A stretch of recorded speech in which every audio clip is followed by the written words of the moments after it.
नहीं, वैसे सबसे पहले तो मैं इस घटना की पूरी निंदा करता हूं कि बहुत दुखद घटना है कि निकिता भी हमारी एक बेटी थी समाज की।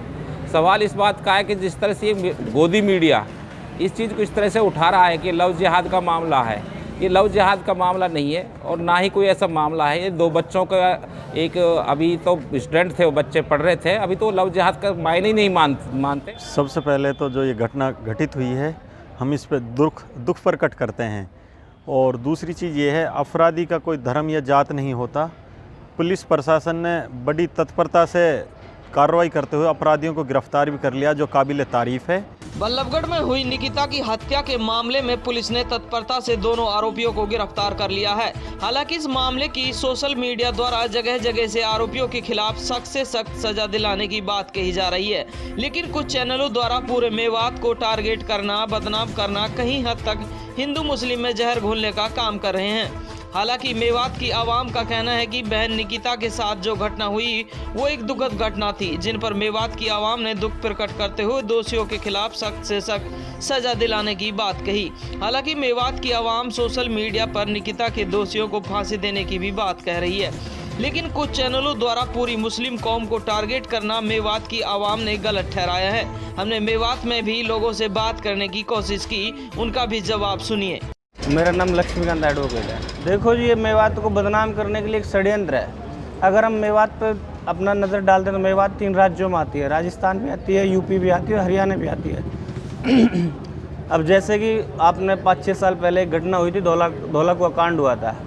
उस कांड में आरोपी थे धौस गांव के, धौस गांव जो कि फरीदाबाद के अंदर पड़ता है। मेवात से उसका कुछ लेना देना नहीं है, तब इन्होंने मेवात को बदनाम किया। अब रही बात इसकी जो निकिता वाले कांड की, निकिता वाला कांड कहाँ, रोज़ का मेव गाँव लगता है गुड़गांवा के अंदर। तो गुड़गांवा और मेवात में अलग अलग बहुत फ़र्क है, गुड़गांवा अलग है, मेवात अलग है।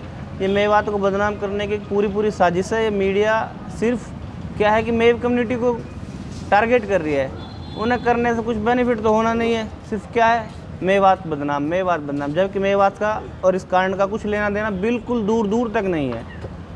नहीं, वैसे सबसे पहले तो मैं इस घटना की पूरी निंदा करता हूं कि बहुत दुखद घटना है कि निकिता भी हमारी एक बेटी थी समाज की। सवाल इस बात का है कि जिस तरह से ये गोदी मीडिया इस चीज़ को इस तरह से उठा रहा है कि लव जिहाद का मामला है, ये लव जिहाद का मामला नहीं है और ना ही कोई ऐसा मामला है। ये दो बच्चों का एक अभी तो स्टूडेंट थे, वो बच्चे पढ़ रहे थे, अभी तो लव जिहाद का मायने ही नहीं मानते। तो ये तो खाली एक मीडिया, गोदी मीडिया ने इसको एक प्रोपेगेंडा बनाया है ताकि लोगों के इलाके में या पूरे देश के अंदर एक माहौल ख़राब और उनकी TRP बढ़ती रहे और उनका एक अपना धंधा चलता रहे। इनकाउंटर करना तो वैसे ही गैर कानूनी है, इनकाउंटर नहीं करना चाहिए। अदालत बैठी है हमारे यहाँ पर न्याय के लिए, पूरे न्यायपालिका में सबसे ज़्यादा भरोसा हमारे हिंदुस्तान के लोग करते हैं। जहाँ न्यायपालिका बैठी है, पुलिस अपना ईमानदारी से काम कर रही है, पुलिस ने दोनों मुलजिमों को अरेस्ट किया है। और रही जहाँ इनकाउंटर की बात करते हैं तो इनकाउंटर के लिए तो कानून बनाना पड़ेगा, कानून तो बनेगा तो फिर सबके लिए बनेगा।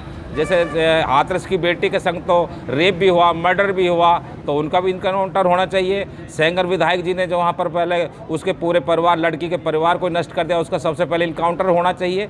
इस तरह से अगर इनकाउंटर की बातें होने लग गई तो फिर पुलिस प्रशासन और न्यायपालिका की जरूरत नहीं रह जाती थी। ये बिल्कुल गलत तरीका है। न्यायपालिका भरोसा होना चाहिए। न्याय का एक तरीका होता है जो पुलिस अपना इन्वेस्टिगेशन करती है, चालान पेश करेगी, चालान पेश के बाद ट्रायल होगा, ट्रायल के बाद दोषी उसको सजा देगी कोर्ट।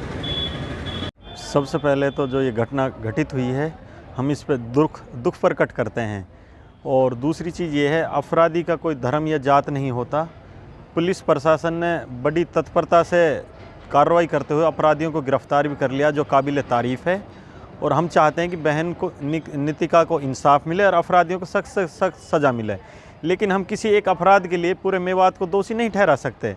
तो जिस तरह मीडिया ने मेवात को बदनाम किया है, कहीं ना कहीं इसमें एक हमें भी बड़ा दुख हुआ है कि एक अपराधी के लिए पूरे क्षेत्र को, पूरे इलाके को जो दोषी ठहराया जा रहा है, इससे आमजन में, लोगों में एक रोष है। लेकिन जो घटना घटित है उसका हमें बेहद दुख है और अपराधियों को सज़ा मिले, इसके लिए हम भी पहल कर रहे हैं। सर, पहले तो मैं आपको बताना चाहता हूँ, जो निकिता वाला मामला है, इसमें इतनी तत्परता दिखाते हुए पुलिस प्रशासन ने इतनी जल्दी मुजरिमों को गिरफ्तार कर लिया है। और ये हमें ही नहीं, युवाओं को नहीं, बड़े बूढ़े बुजुर्ग जितने भी मेवात की आवाम है, सबको बहुत बड़ा दुख है, अफसोस है इस बात का। जो हुआ है गलत हुआ है। और फरीदाबाद के लोगों से नहीं, मेवात के लोगों की भी यही अपील है कि उनको सख्त से सख्त, जल्दी से जल्दी और बड़ी से बड़ी सज़ा दी जाए। क्योंकि बहुत ही निंदनीय घटना है।